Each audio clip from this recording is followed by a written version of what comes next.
Welcome everyone. Today I'd like to talk to you about how to reduce the amount of stress and tension in our life by realizing that there are things that we've got control over, there are things that we can influence, and there are things that we can only accept and help ourselves by doing that. So if you enjoy these types of topics, please leave me a like, a comment, or subscribe to my channel. I said to be in control is a way. So what can we do to be in control of the situation? Well, I think it's worth asking yourself, if you face a challenge, what you can change, what impact you have on the situation, and how you can change. And also it's worth knowing what impact the situation is having on you and how it's affecting you and your perception of it, and perhaps how your experiences so far maybe, for example, affecting your judgment. So let's imagine that we are experiencing a conflict with someone at work, and perhaps they've been passive aggressive towards us, which happens probably more often than people being directly aggressive. Both forms are as bad as one another, to be honest, but both things happen for a reason as well. However, we don't always have access to the information, what the reason is, and how we could help this situation or help this person. So one thing to get in control of the situation is ask yourself, what can this person require?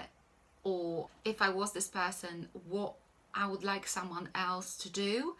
And if there is a possibility, you could always ask them what it is that they need, and that helps clear the air, and it's just easier then to collaborate.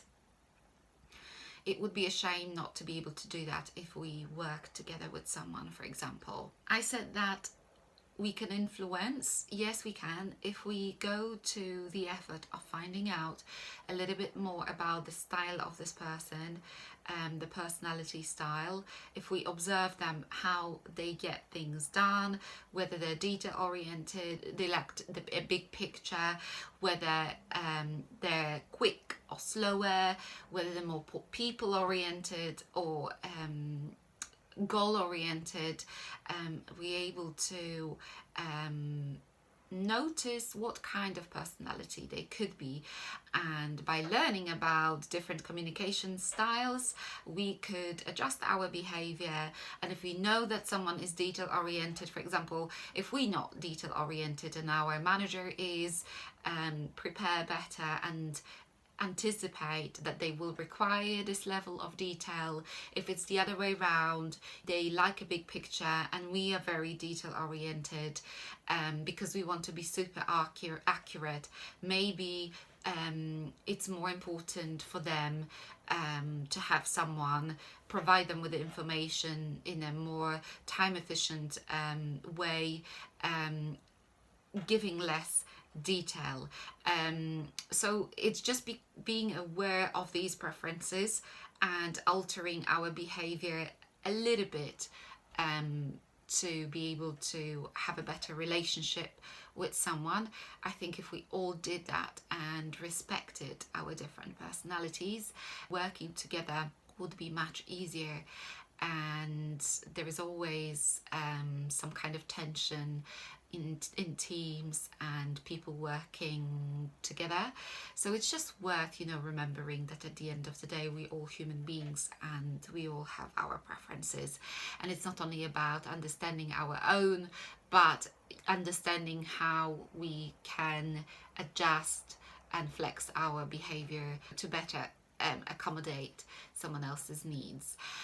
And sometimes there will be no way to really change the situation. We might have to accept it then. It depends what is important for us in a certain situation. If the relationship is important, then yes, just learning to accept the inconveniences and the flaws in the other person. If For example, it's important for us that we continue working in a particular place for various reasons. Then perhaps it's worth accepting the situation as well. If we can't change or we can't influence, there is no point putting all that pressure, all that tension on yourself when you know that you can't change the situation. It's best to distance yourself and shift your focus to the things that matter and that you can influence.